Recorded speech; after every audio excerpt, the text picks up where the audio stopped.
Hi friends, তোমরা সবাই কেমন আছো? আশা করছি তোমরা ভালো আছো। আমার সেকেন্ড দীঘার ব্লগে তোমাদের সবাইকে স্বাগতম। আমরা দেখতে দেখতে দেখো আমরা ঢুকে গেছি তাজপুরে। এটা হচ্ছে তাজপুর বিচ। এটা একটা অফবিট প্লেস। এখানে সাধারণত কেউ যায় না, তবে যারা যায় তারা জায়গাটাকে খুব দারুণভাবে এনজয় করে। দেখো আমরা এখানে সবাই মিলে, সত্যি কথা বলতে জায়গাটা এতই সুন্দর, এত শান্ত স্নিগ্ধ, কি বলবো।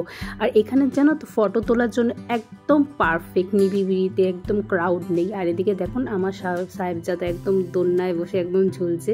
তোমাদের দেখাচ্ছি, দেখো এখানে সুন্দর সুন্দর আমরা অনেক মেমোরি নিয়ে এসেছি, ফটো তুলেছি।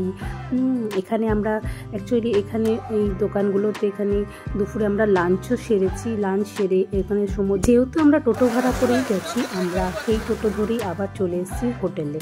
তো হোটেলে এসে একটুখানি স্নান করে নিলাম সুইমিং পুলে, আর তারপরেই আমরা ডিনার সেরে শুয়ে পড়ব। আর এটা হচ্ছে আমাদের সেই সুইমিং পুলের ক্লিপ। সেখানে আমি আর আমার হাজব্যান্ডই নেমেছিলাম। ওরা যেহেতু আগের দিন নেমেছে, ওরা আর নামেনি।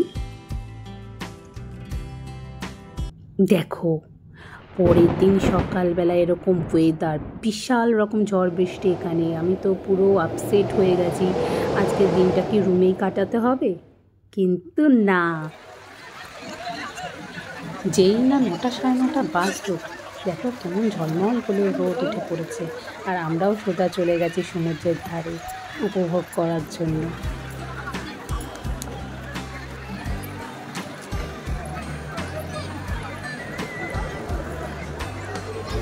দুজন মিলে চলে গেছে সমুদ্রে স্নান করার জন্য। এদিকে কিচ্ছু জামা কাপড় আনা হয়নি। আমাকে বলছো তুমি এখানে দাঁড়াও, আমরা জাস্ট একটুখানি যাবো, একটুখানি ডোবাডুবি করবো, চলে আসবো। আমি বলছি ঠিক আছে যাও, কিন্তু তাড়াতাড়ি ফিরে এসো, হোটেলে যেতে হবে। হোটেলে ফিরে লাঞ্চ করে একটু রেস্ট নিয়ে আমরা তারপরে বেরিয়ে পড়লাম তালসারি আর উদয়পুরের উদ্দেশ্যে। আর এই টোটোটাকে আমরা ভাড়া করে নিয়েছি 350 টাকা করে। তো উনি আমাদের তালসারি ঘুরিয়ে উদয়পুরে বিচে ছেড়ে দিয়ে যাবেন। তো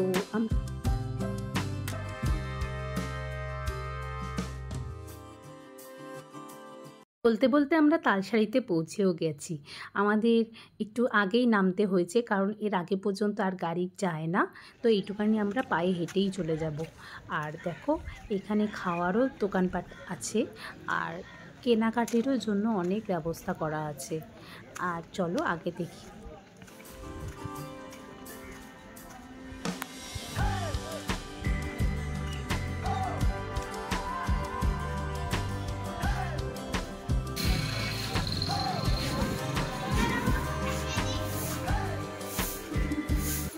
দেখো কি সুন্দর জায়গাটা লাগছে।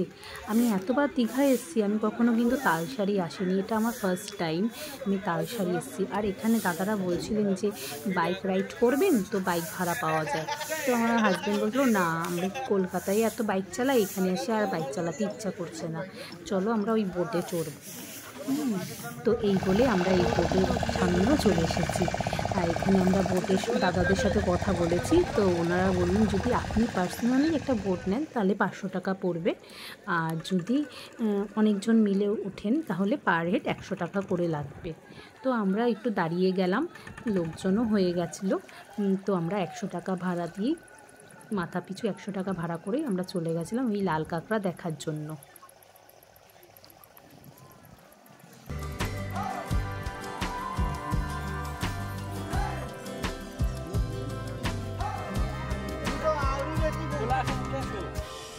তাড়াতাড়ি আসো, তোমরা দেরি করতে দিই দিতে হবে না, তোমরা ফটো তুলতে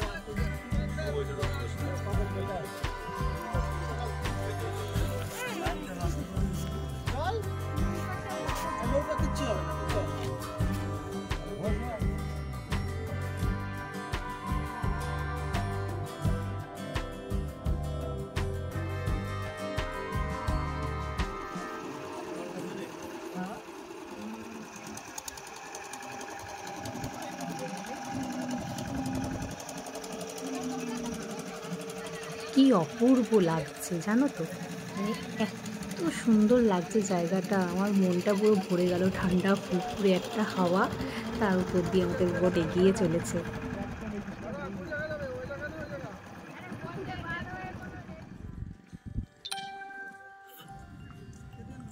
বোট থেকে আমরা নেমেও পড়েছি।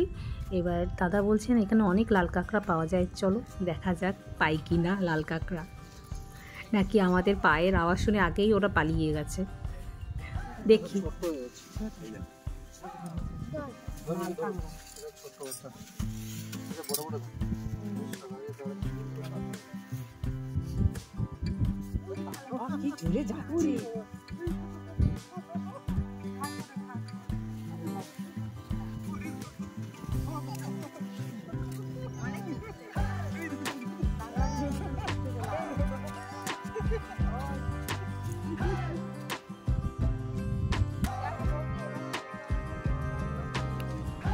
এদিকে ওনার অবস্থা দেখো, কাঁকড়ার পিছনে চুট লাগিয়েছে কাঁকড়া ধরবে বলে, আবার বলছে আমি ভয় পাচ্ছি। লাল কাঁকড়া দেখার জন্য গেছি, যদিও লাল কাঁকড়া আমরা বেশি পাইনি, তাও দু একটা দেখেছি, এই আমার কাছে অনেক। তবে জায়গাটা সম্পর্কে কোনো তুলনা হবে না। তোমরা যদি দীঘায় যাও অবশ্যই তালসারিটা ঘুরে দেখে আসবে, তোমাদের আশা করছি ভালো লাগবে।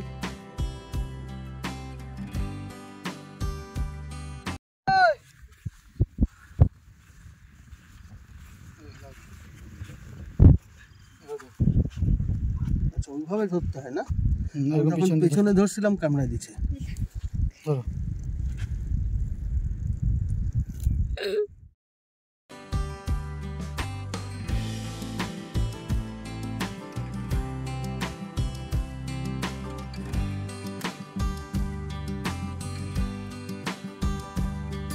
তালসারি ঘুরে এবার আমরা সোজা ঢুকে পড়েছি উদয়পুর বিচে।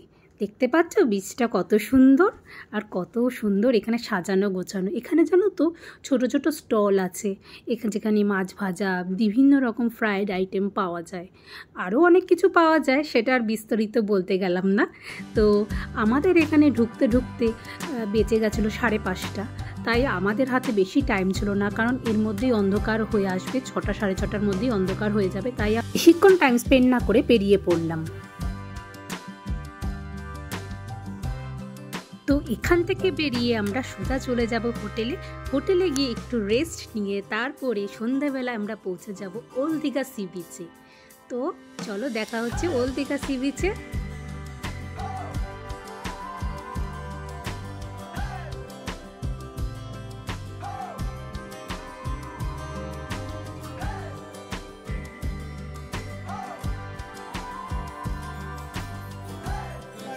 দেখেই জিভে জল চলে আসছে, তাই না?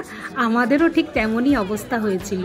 তো এখানে দোকানগুলো দেখো, সার এরকম ফিশের আইটেম এখানে বিক্রি হয়। তো আমরা এখান থেকেই দুটো ফিশ আইটেম নিয়ে ট্রাই করে নিয়েছি, আর কিছু কেনাকাটা করার ছিল অল্প কিছুই, যেমন কাজু, মানে ড্রাই ফ্রুটসই কিনেছি। আর নেক্সট ডে মর্নিংয়ে আমরা কলকাতা ফিরে যাব, আর আমার দীঘার ব্লগটা আমি এখানেই শেষ করছি, আর সঙ্গে নিয়ে যাচ্ছি অনেক অনেক মেমোরিজ। তো আমার এই ব্লগটা আপনাদের কেমন লাগলো অবশ্যই কমেন্ট করে জানাবেন, আর পাশে থাকা বেল আইকনটি প্রেস করে আমার সঙ্গে থাকবেন। Thank you.